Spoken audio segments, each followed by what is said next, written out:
welcome Dr. Sven Hansen, the founder of the Resilience Institute, for the next part of the day. Dr. Sven Hansen is the founder of the Resilience Institute. He's from a medical family. Sven travelled widely and completed 2 years in the army before completing medicine. His passion for sport and flow took him into sports medicine and a personal practice in resilience. Asking if organisations might be interested in applying sports medicine to good business and leadership, Sven began corporate health business in 1988. He completed his MBA in 1993 and has set about building an evidence-based, integral and practical solution to sustainable performance in life, sport and business. Over 20 years, Sven has worked extensively with high-performance sports, professional firms, banks, corporates, government, entrepreneurship, universities and schools. He leads the development of the Resilience Institute methodology and is an experienced executive coach, keynote speaker and leadership trainer. He has specific interest in developing leadership teams and the application of biological principles to leadership, strategy and resilience in the community. Sven lives in Auckland with Susan and their 2 children. He is a keen surfer, paddler and kite surfer and is very happy today because he's just managed to get out, which sounds fantastic. So with that, I will hand over to Sven. Welcome. Thank you so much, Dave, and thank you all Imagine organisers for what you've done. Absolutely awesome. So we have 30 minutes just to talk through this concept of resilience. It is a big word. It's a messy word. It's been used more and more. In our experience, it's being misinterpreted quite often. So here's what I'd like to do is sort of introduce a little bit about the science and philosophy of resilience in super simple terms. So if we start with 4 words in terms of trying to describe resilience, it's the learned ability to bounce, to grow, to connect, and to find flow. And I think that's a much more practical way to look at this topic. We use this idea of a spiral, and I guess as we look at that, I'm talking this firstly, I guess, to each of you as an individual. There'll be some days you're going to wake up and feel fantastic. Your business is taking on what's happening. You're moving forward fast. And there are other days you're going to take some knocks and you're going to be at the bottom. The first journey of resilience is insight. 2, as a leader, as a professional, to be able to see where am I. If you can't see where you are, there's not much you can do. If you can see where you are, you can do something. And we call that mastery. Third angle, connect. It is not just about us. When we come into a meeting, even if it is a virtual meeting, we come in to connect with others. And that means directing your energy to ask the question, how's the other person traveling? And the 4th perspective is influence. Can we nudge people a little bit upwards each time? So what we're going to cover is a little bit of the practical stuff too. What is bounce? How do we do it? Our sense of this is that we may, as John Key was saying, get a number of shocks over the next month. It's not just one bounce. We're going to have to repeat our bounce again and again. So John Key also talked about 3 things in his talk this morning. 1, you've got to have a plan. 2, you've got to have clarity. 3, you've got to have calm. And here's a beautiful example of calm, relaxed leadership. Now, if you think back about that spiral, that ability to plan, to be clear, to be calm, is very compromised in our resilience phase. So as leaders, as professionals, as salespeople, it is so important to be able to keep yourself up, where the capacity to plan, the capacity to be clear in your thinking, and the capacity to be calm is so much stronger. We're going to talk briefly about rhythm. And we've been disrupted into a remote work rhythm. Many of us is trying to find a good rhythm at home. But over the next weeks, we will be going back to work and we can get a whole new sense of rhythm. What does that mean? And we'll share with you some of our research and what peak performers do. And clearly, one of the big challenges, and we'll see through this theme, is we need to be more alert to our emotions. Emotions move us. If we cannot control those emotions, it's very hard to control the mind. All right, so let me quickly look at the sort of evidence. We try very hard to make this work. These are people like you, right? This is the Ice House program. These are owner-managers and small to medium-sized New Zealand businesses. This is a bedrock of New Zealand. We've been doing this program 20 years, roughly 115 to 150 per year. This is the 2019 results. And what you see on the right-hand side is the percentage improvement in each of those what we call categories of resilience. So we just take a couple, right? So we're concerned about mental health. The key themes in mental health: anxiety happens at the distress level, and depression happens at the bottom depressed level.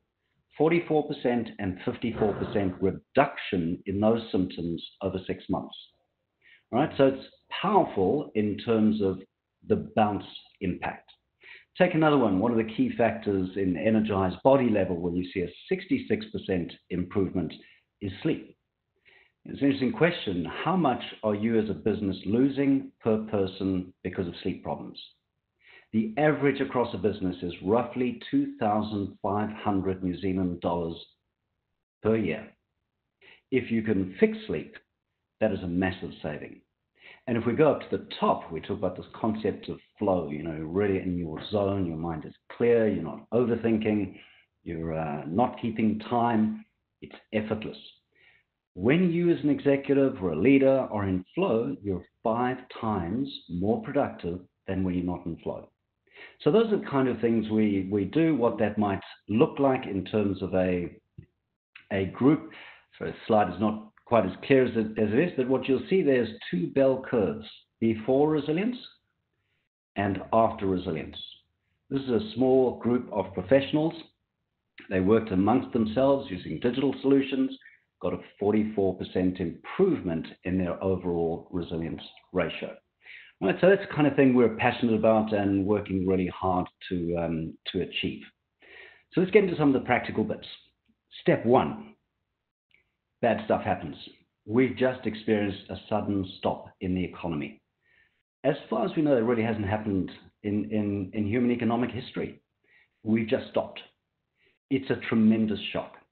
And there may be a few more of these, as we said, so it's really important to think about 2 things in the bounce practice. The first is, where are you?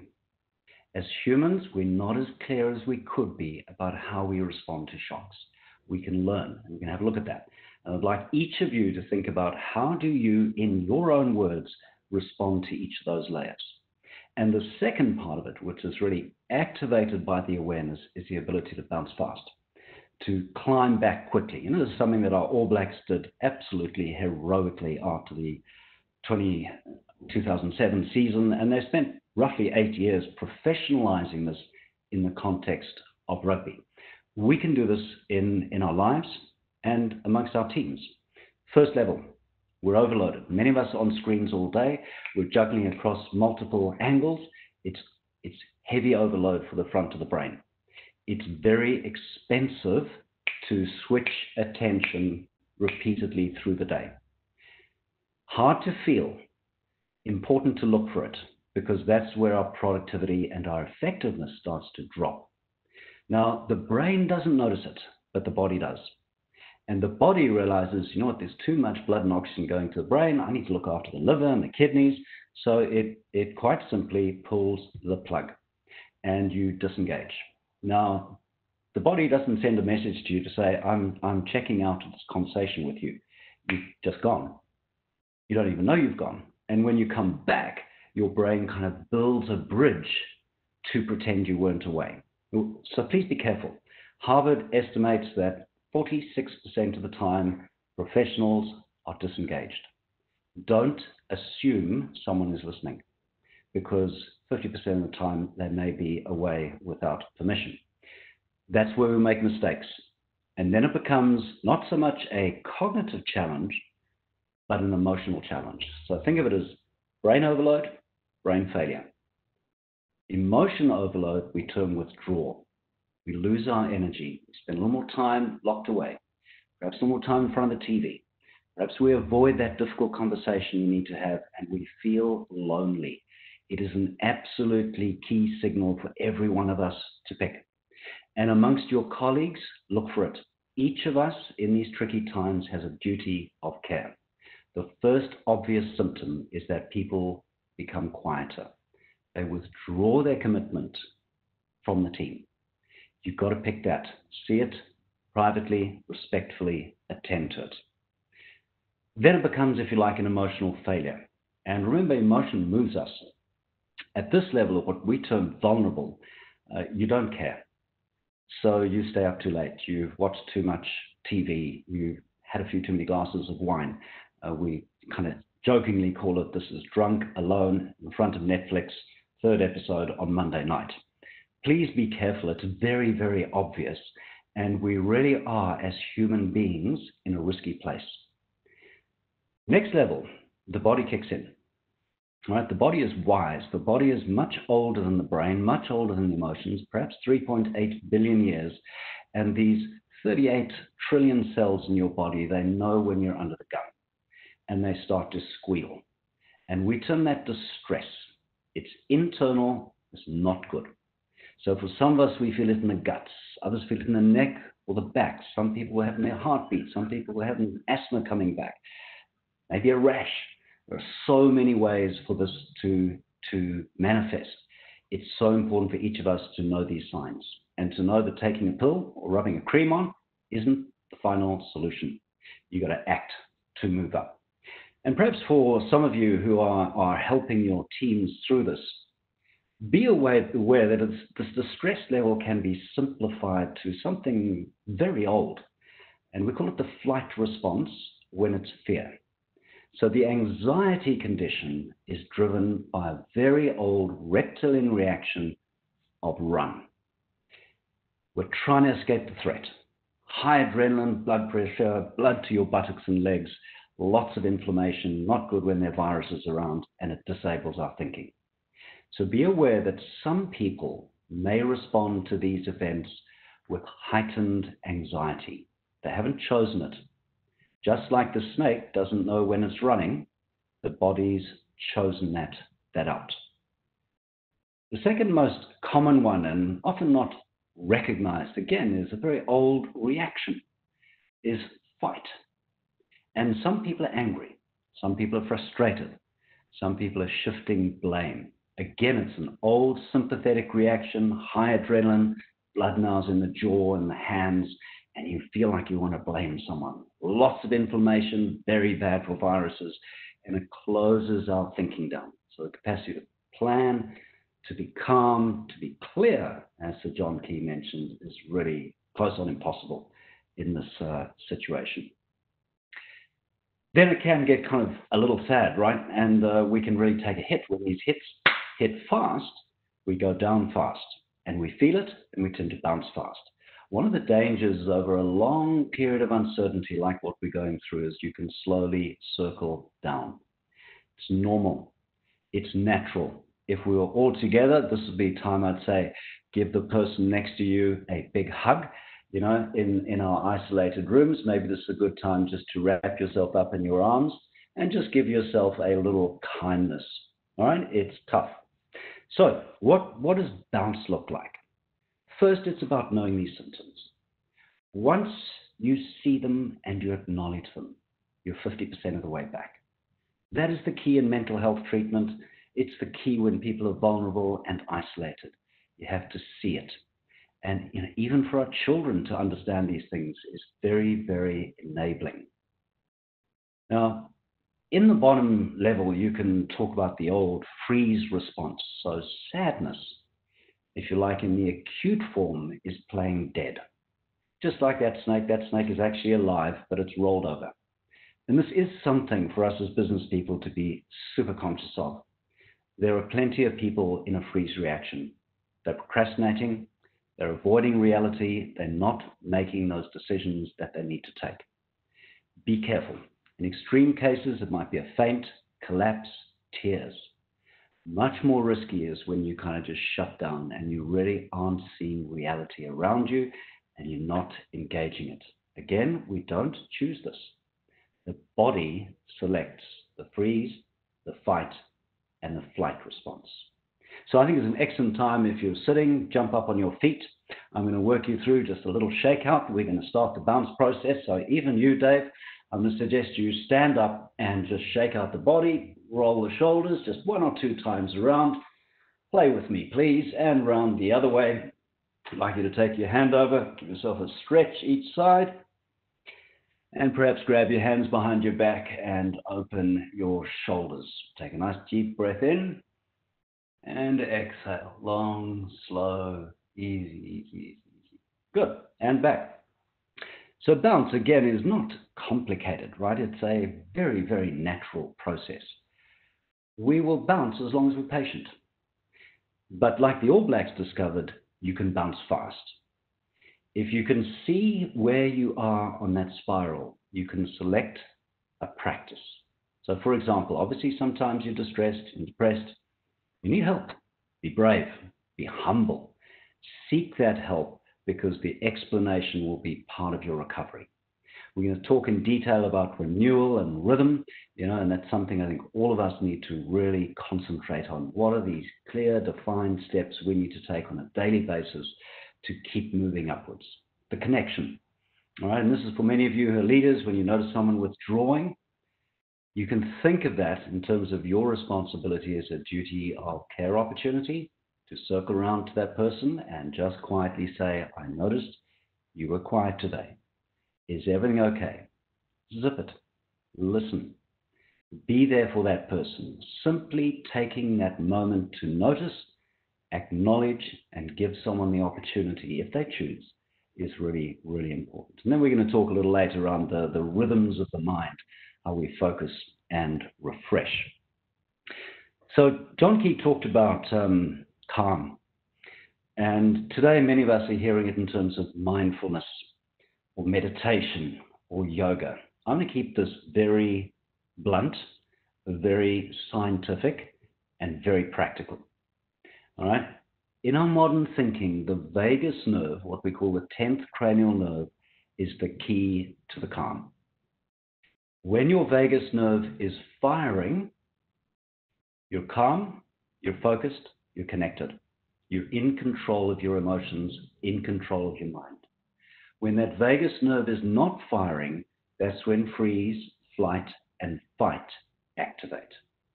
Now, what we've learned really only over the last 10 years is that this vagus nerve can be rapidly trained.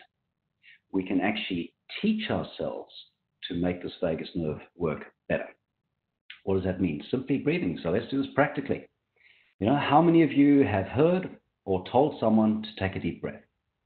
So if we take one hand to our chest, one to our belly, and take a deep breath, let's just observe what happens. So I'd like you to take 3 deep breaths. And you'll notice I'm breathing in through my nose. I'm using my chest. That triggers flight and fight responses. It's the wrong advice. The advice when someone's under the gun is relax. Exhale. When you exhale, your diaphragm relaxes up into the chest and the air flows out. When that happens, your vagus nerve activates. And you can get very precise with this, and you've heard even up to Wim Hof, who really takes us to extremes. But you can practice this right now. If you breathe through your nose, exhale completely, empty the lungs, your diaphragm is moving up, hold it, and then gently breathe in through the nose. And then put a timing to it. So roughly 6 seconds out and 4 seconds in. And you've activated the vagus nerve. Right? Extremely powerful. There are lots of different ways to do it. For example, if you're in a rush, go to the bathroom, turn on some cold water, throw cold water in your face. Powerful way to stimulate the vagus nerve. Short term. You can sing. You can gargle water. A massage is very, very effective with this. Swimming is a wonderful way to activate that vagus nerve. If there is anything that I think could make a huge difference to our society right now, it is to teach people this. Every child should leave school with these skills. It's a disgrace that 1/3 of our young professionals are entering the workforce today with hyperventilation patterns, where they're breathing roughly at 12 to 18 breaths per minute, when in fact they should be breathing at 6 breaths per minute. And those you can do the maths. 6 seconds out, 4 seconds in. Repeat 6 breaths per minute. So simply taking a moment to check your posture, which immediately lifts you in terms of your thinking, your emotions. If you need to inhale, inhale gently through the nose. Don't let people see what you're doing. And then really work that exhale. No one needs to see it. Long, slow, easy, pause. And then gently back in. Just repeat a few times. And if you can do 6 breaths slowly like that, your vagus nerve is activated. If you can accumulate roughly 8 minutes per day of this, your brain begins to change. Not only is your vagus nerve long and strong, but your brain becomes much less inflamed, your emotion control systems become so much better, your attention and your intellectual flexibility improves. All right, so that's kind of the base. And I won't spend a lot of time on this, but I do think this is a very good time for us all to have a look at sleep. If we combine that capacity to breathe calm, skillfully, with a good night's sleep, we can really dent this mental health challenge. Many of our young people, a higher percentage than ever, are suffering from various mental health conditions. If you look into the way they're sleeping, it's messy.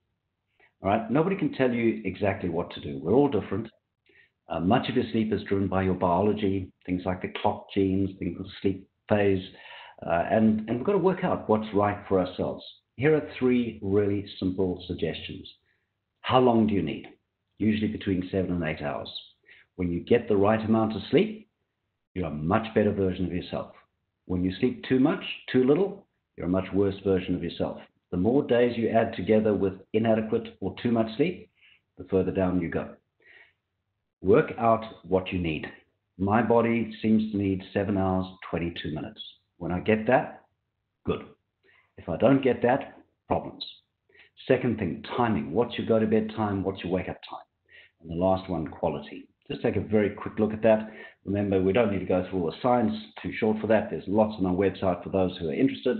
It is genuinely a better physical, emotional, mental person who wakes up after a good sleep. Second piece, honor your clock. This clock drives every rhythm in human life. If you get your clock discombobulated, it's very hard to manage emotions, to manage sleep timing, to manage quality of sleep. It's a really simple idea. We need blue light at dawn at the same time every day to activate the body, to activate the mind, to get the testosterone and growth hormone operating through the body. Every time you sleep in through a weekend, your clock runs, you become jet lagged. It can take you the next week to recover.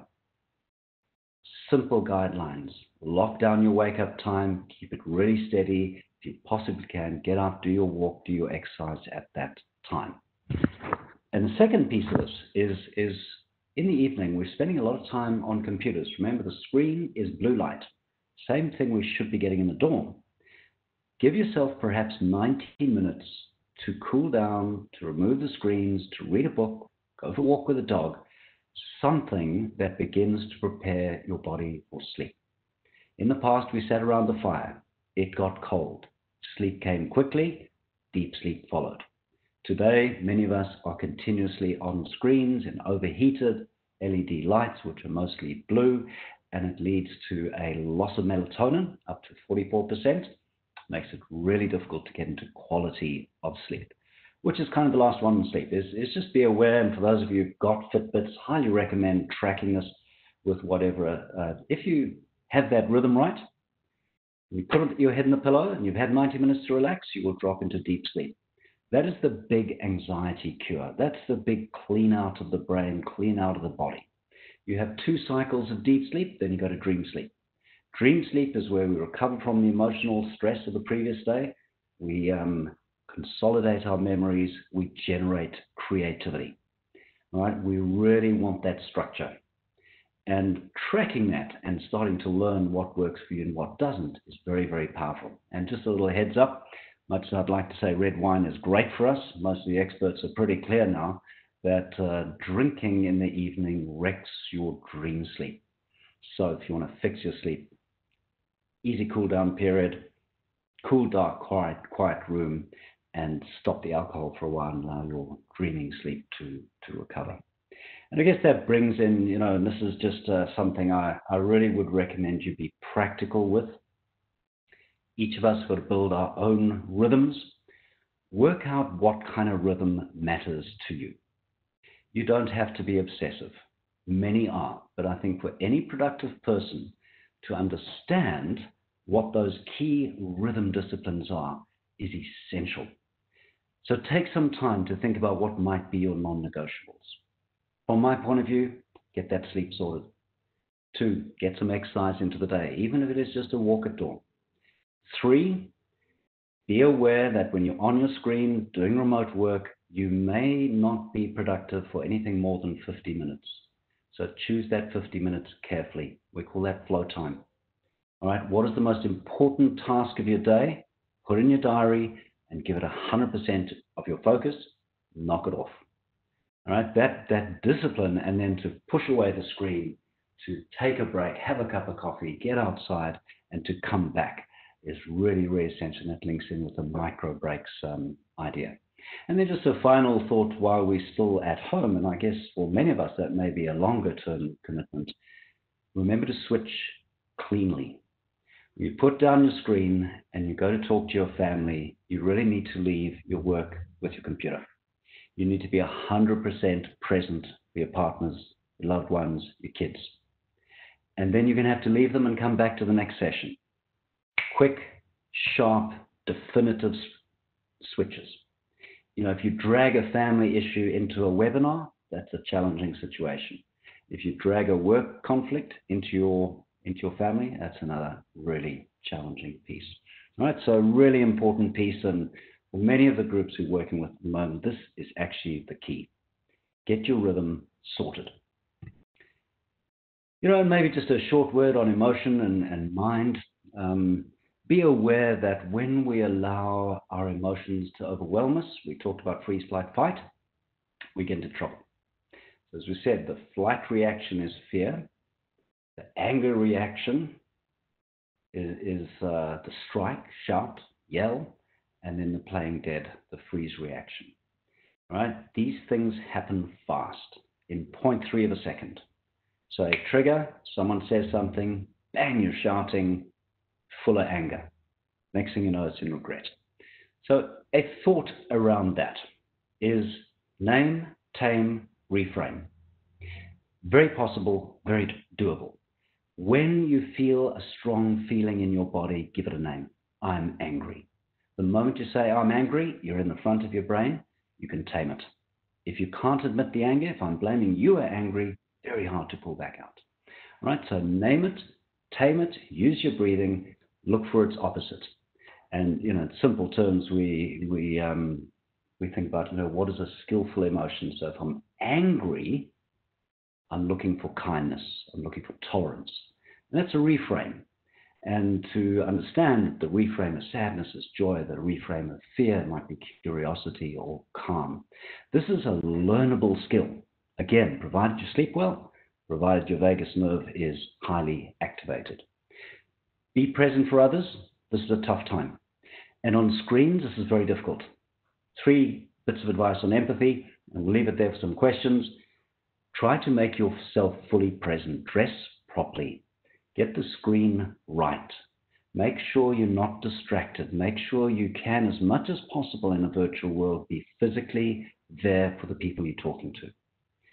Second, you've got to dial into the feeling. Now, the easy one is, of course, voice. So if you're tired of virtual platforms, pick up the phone and talk to someone. The tone of voice will quickly resonate and give you indications as to the feeling. Right? And the final one is try to get inside the head of the other person.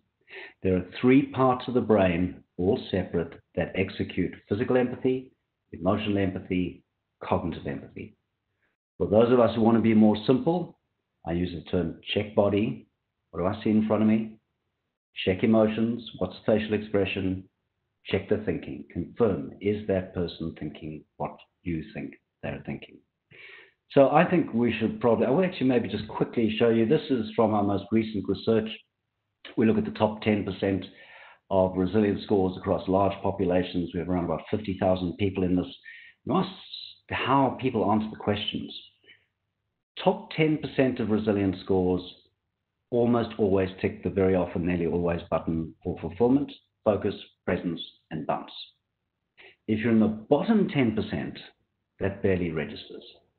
So this is an interesting idea. Real world managers, leaders around the world in 6 different languages, how they answer questions, what's important to them, fulfillment, gratitude for the job, clarity of focus, as you heard from John Key, being present, being able to bounce, integrity. We're going to see a lot of demand for integrity over the next while.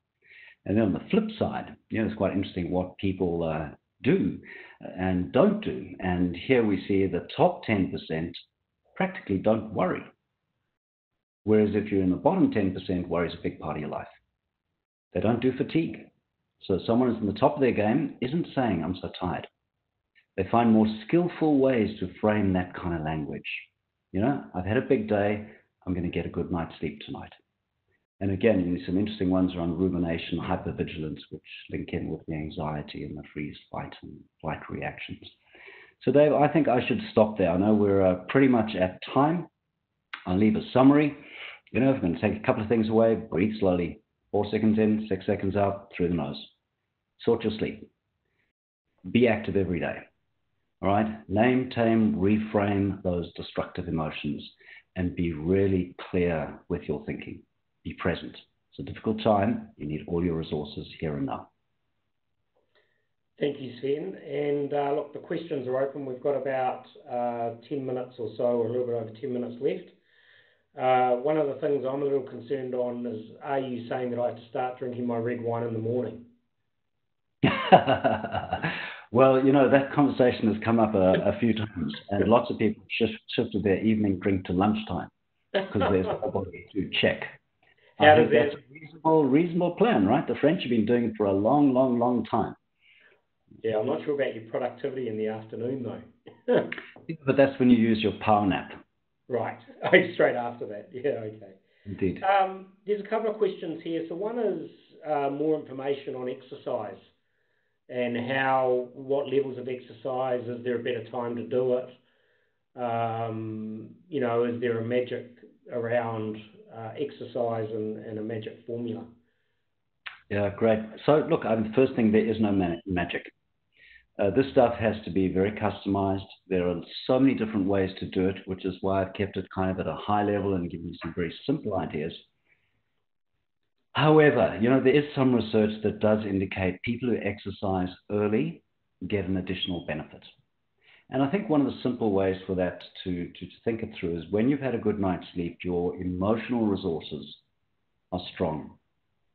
It's easier to get up and go to the gym, go for a walk, do what you need to do. By the end of the day, after X number of meetings, your energy is depleted. It's really hard to get moving. And there's a second piece of information that I think is quite useful, and that is in certain high performers, and we've noticed this in a number of the clients we work with, they exercise around about 11, 12 o'clock. That makes a lot of sense. It's a really good way to go into the recovery cycle, refresh your body, and come back strong for the afternoon. Okay. So another great question here is the 24-hour sleep cycle must be different through the ages, especially within teenagers. Is there any advice around that? Cautiously and respectfully, let me just remind people that melatonin release is delayed in young people. And the reason for that is they're trying to procreate. So when you hit those teenage years, that's the time that your friends and getting out and experimenting and taking some risks and being together romantically is very important. So yes, we need to accept that in those teenage years, melatonin is released later. It's harder for kids to go to bed as early as you might like as a parent. The question here is just, how disordered do you want your kids' circadian cycle to become? Auckland University Anesthetics Department is actually studying this, and they can show hundreds of young people. Almost none of them are in a proper circadian rhythm because they're going to bed late, And sadly, rather than being out with their friends, they're often just sitting on a blue screen, watching videos and sending messages to each other, which leads to a real, what we call sleep phase delay. So yes, our teenagers need to get out. You need to let them go and party.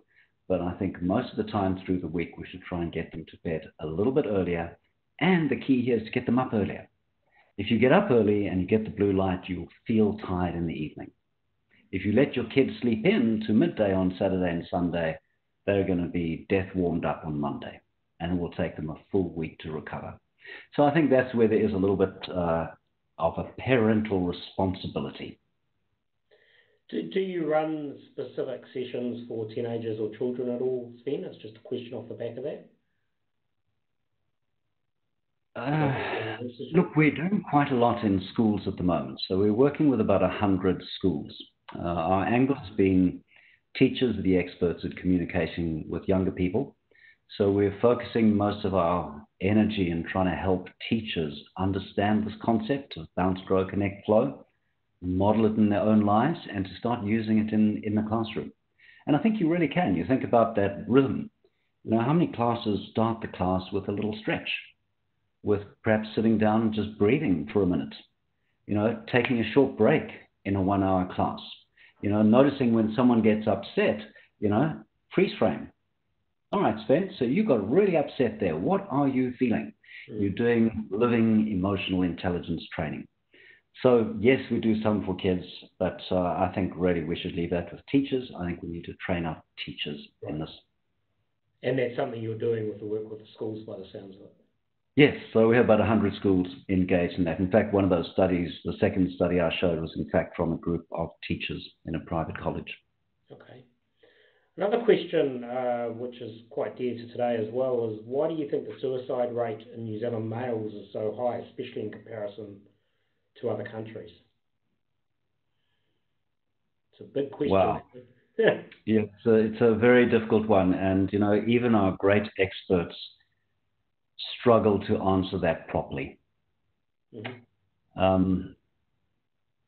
So I'm going to duck the question because I think it's very complicated and there are many factors. Young men are much more likely to do self-harm at the moment. Interestingly, though, global data is showing that the rates amongst young women are rapidly catching up. So I'm nervous about being too confident on this one. But I really do believe the important piece is some of these things we've spoken about. The one in particular that is worth probably helping our young men with is emotion management. Women are better at expressing their feelings. They will tell you they're sad. They will cry. They will seek support. Men are terrible at that because they're not able to name it. So, you know, step one, teach our young people to breathe. Step two, let's be a little more responsible for your sleep rhythms. And I think we've cured a lot of mental illness with those two steps. And the third one would be, let's help our young men name, tame, and reframe their emotions. Mm-hmm. Great. And there's a little bit of confusion coming through around, are you recommending that people don't read on devices before sleep? And I know I've heard the answer from you on this before. 100%. So, you know, the voices in the expert sleep science and sleep physician community is unanimous, crystal clear. One, no devices in the bedroom, no TV in the bedroom. And at very least, we should give ourselves an hour off the screen before we put our head in a pillow. Nobody disputes that anymore. The biological effect of the blue light from a screen is it's catastrophic in terms of sleep structure, in terms of that circadian cycle, in terms of, you know, quality of sleep. Okay. And the other questions which are coming through is around dietary recommendations and how diet impacts sleep and your overall health. There's a specific question around keto here, and is that something that you support? What's your view on diet? we've tried many things, and like so many of these other things, one person wants to meditate, one person wants to do yoga or mindfulness. The same thing, we know that there are some principles of good nutrition, and one of those is keep the refined carbohydrates to an absolute minimum. The keto diet takes that to an extreme, and it restrains carbohydrates so aggressively that your body has to burn fat, which of course humans have been able to do. We wouldn't be here if we weren't able to handle a fast, or a period of hunger. So it is absolutely possible to train the body and the brain to burn fat very efficiently. For some people, it's a dream solution. For others, they think it's complete mumbo jumbo. My advice makes good sense. The science is increasingly strong, but I think each one of us needs to test it out in our own bodies with our own physiologies and work out whether it works for us. Okay. Some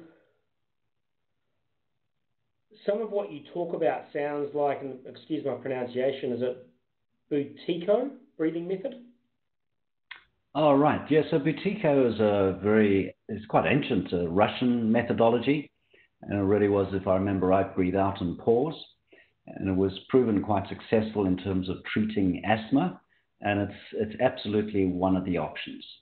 So, the easy one is the 5-6 seconds out, 4 seconds in. And you can advance it to various yoga techniques where you hold it, and that redoubles the effect on the vagus nerve and the calming effect. And what's actually happening in Buteyko and these variations is when you slow your breathing and when you hold the exhale, your blood carbon dioxide increases a little bit. And it has a hugely calming effect along with the vagus nerve effect. Yeah, so that absolutely works. It's been proven.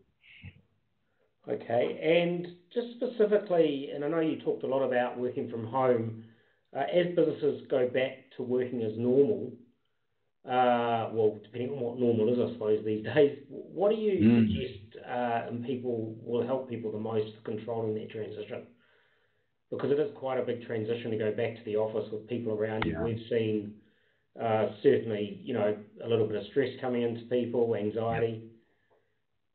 What's your view? I think first step, I would go back to that slide, and it's in the workbook of your daily practice, and encourage each person in your team to think about what are the non-negotiables that will keep them in a good space. And it's simple stuff, isn't it? Sleep, exercise, breathing time, switching, flow time. That's such a simple little exercise. And I think if you get people to think about it, to design something that suits them, that's going to be the single most useful thing. And we know this from King's College and many psychiatric studies. In acute mass trauma, such as the Christchurch earthquake or wars, the people who get back into a rhythm quickly flourish. No post-traumatic distress. Right? But people who fail to reestablish their rhythms are at risk. The second thing, and John Key mentioned this, and I would like to just maybe put it on the table. As leaders, we've got to do this, but I think we actually need to think this through with our people as well. We don't know what's going to happen. At the moment, we're kind of negotiating day by day. Help people to have some alternate scenarios. Okay, we may be fully out of lockdown by Friday, and here's a plan for that. But what if we aren't? What's your plan then? So that ability to have a plan, but to be flexible, because I think we will still absorb some shocks. And last night talking with a World Players Organization, it's a huge thing for athletes. Who've lost the Olympics. They've been training for 10 years for that. So one of the things we're helping them to do is help their athletes plan alternative scenarios, depending on when they can go back to their sports, whether maybe they're too old, whether the Olympics is cancelled or delayed. We don't know. Right, so I think that alternative planning would be my second suggestion. Okay, and I've got a specific question here, whether stress can impact your memory. Without a doubt. Again, language here is very, very important. I think it's unhelpful to use the word stress, because remember that stress might be in me, it might be out there. It may be positive stress, it may be negative stress. So if we talk about distress, when I've got freeze, flight, and fight reactions, distress, it most definitely damages your memory. Most of the mechanism, for those who are interested, is that the increased cortisol levels in your body and your brain have a destructive effect on what's called the hippocampus. Right? And the hippocampus is like, if you like, a memory shuttle between short and long term. And the additional problem, of course, with distress is we don't sleep. And our sleep structure is broken, so memory is interfered with. So very definitely, if you want to protect your brain today, start breathing right now. 6 seconds out, 4 seconds in. And keep doing that for the rest of your life.